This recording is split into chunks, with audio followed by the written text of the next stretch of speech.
VOA Afrique. Bonjour à tous et bienvenue sur ce plateau de Votre Santé, Votre Avenir. Merci de nous retrouver pour cette nouvelle édition de Votre Santé, Votre Avenir sur VOA Afrique.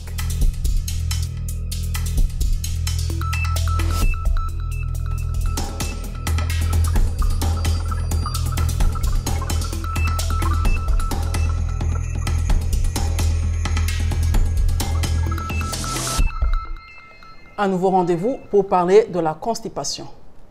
Tout à fait, la constipation qui se définit habituellement par un ralentissement du transit intestinal générant une baisse de la fréquence d'émission des selles qui apparaîtront déshydratées. Il existe en effet différents types de constipation que les spécialistes classent selon leur gravité. Il s'agit de la constipation aiguë, la constipation occasionnelle, la constipation sévère et la constipation chronique. Et les causes de la constipation diffèrent d'une personne à l'autre selon le style de vie alimentaire et nous verrons que les facteurs favorisant la constipation sont très nombreux. Nous allons tout d'abord nous diriger vers nos téléspectateurs pour savoir ce qu'ils font quand ils ont un problème de constipation. Suivez certaines de leurs réponses. À chaque fois quand je suis constipé, je prends beaucoup d'eau d'abord. Je continue avec cette thérapie de l'eau, je bois beaucoup d'eau. Si jamais ça arrivait, je commence à prendre d'autres fruits tels que l'orange et les bananes, quelques bananes que j'essaie de manger à chaque fois quand je suis constipé. Quand je constate que je suis constipé, le matin, j'ai fait un effort de bouillir de l'eau, que cette eau devienne tiède. Et je prends au moins 4 verres d'eau. C'est ces 4 verres d'eau-là qui me soulagent. Je n'ai pas autre chose. Mais souvent, j'ai toujours constaté que quand je le fais, je me sens soulagé. Je me sens vraiment soulagé. L'eau tiède. C'est ce que j'utilise souvent. Généralement, lorsque je suis constipé, je prends des citrons et... Après la consommation, 10, 15 minutes, 20 minutes, je me repose un tout petit peu et je me sens bien, je me retrouve, j'ai envie d'aller aux toilettes et tout. Et après, je retrouve ma quiétude et voilà. Oui, quand je suis constipée, je mange le paille-paille, un peu d'eau chaude, on met un peu du sel. Il faut dire, Rosine, que nous avons reçu beaucoup de questions qui nous ont été envoyées sur notre page Facebook et on a constaté que beaucoup de personnes ont ce problème. Effectivement, Mohamedou, la plupart de nos téléspectateurs veulent savoir s'il existe un traitement. Ils ne comprennent d'ailleurs pas les causes de ce malaise qui, comme ils le disent, n'en finissent presque jamais. Voici les réponses avec un spécialiste en gastro-entérologie.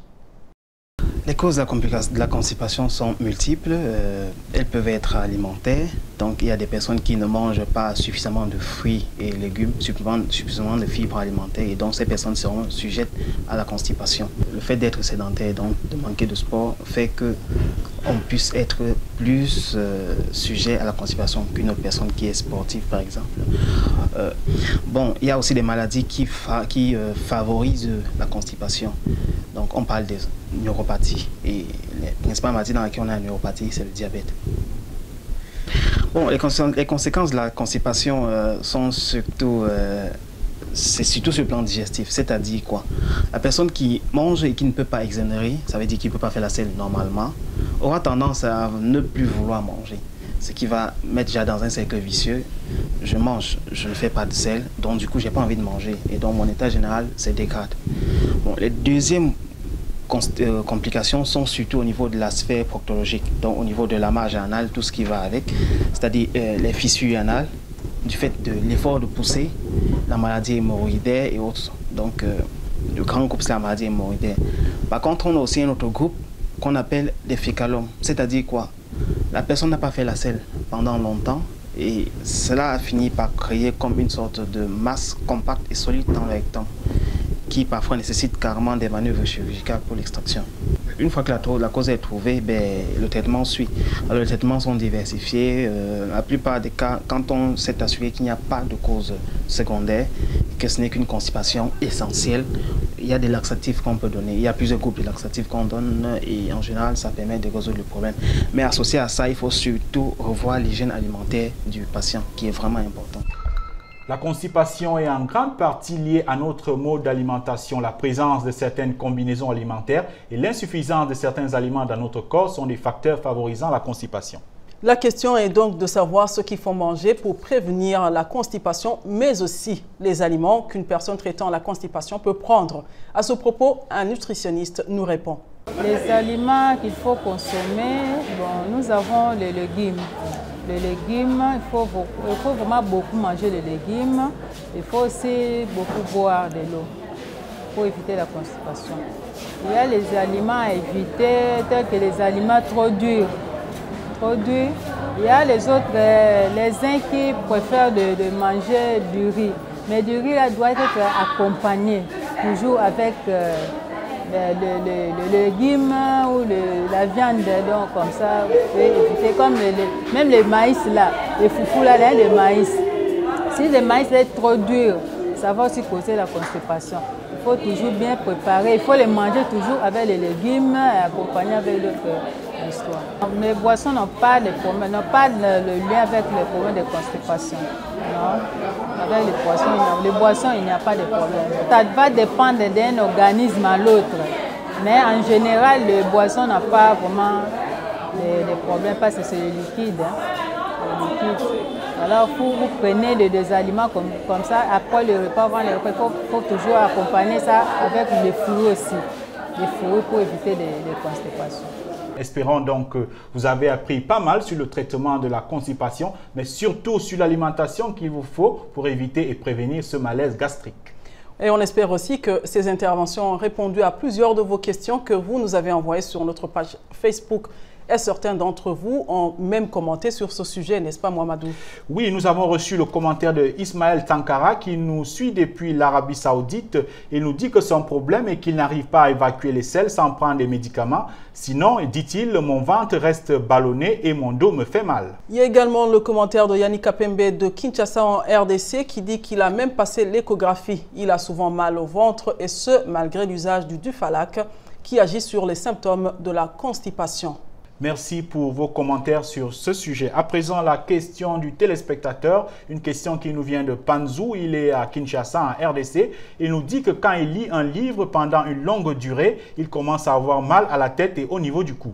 Il aimerait savoir si c'est un problème de nerfs. Nous avons posé cette question à un spécialiste. Regardez sa réponse. Un mal de tête qui survient pendant la lecture est très souvent un mal de tête en rapport avec des difficultés oculaires, des problèmes oculaires. Très souvent, c'est la presbytie chez les personnes qui ont plus de 45 ans. Parce que la presbytie est une difficulté d'accommodation qui est à l'origine d'une contracture forcée des muscles oculaires. Et cette contracture forcée des muscles oculaires est parfois responsable de maux de tête, de céphalées, de douleurs autour du cou, et parfois aussi surtout des douleurs au niveau suborbitaire dans la majorité des cas. Toutefois, ça peut aussi être des céphalées migraineuses qui vont être déclenchées par la lecture. Ça peut être des algies vasculaires de la face, ça peut être des céphalées de tension liées à une hypertension artérielle. C'est pour ça qu'il faudrait que les personnes qui ressentent de tels maux de tête pendant la lecture puissent consulter une formation sanitaire pour pouvoir bénéficier d'un diagnostic très précis, parce que c'est le diagnostic précis qui permettra de définir le traitement à avoir. On pourra aussi avoir des malformations artério-veineuses comme des anévrismes cérébraux responsables de telles céphalées. Vous voyez, c'est très important de consulter afin de bénéficier d'un examen clinique et d'une imagerie médicale comme une IRM ou un scanner cérébral pour pouvoir faire le diagnostic précis.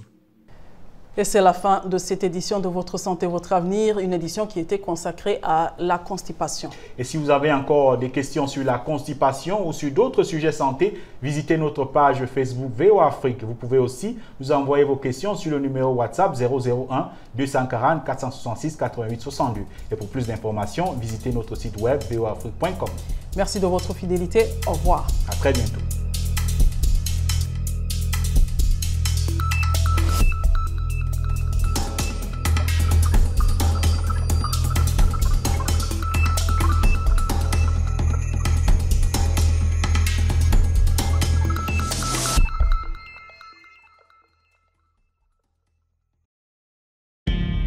VOA Afrique.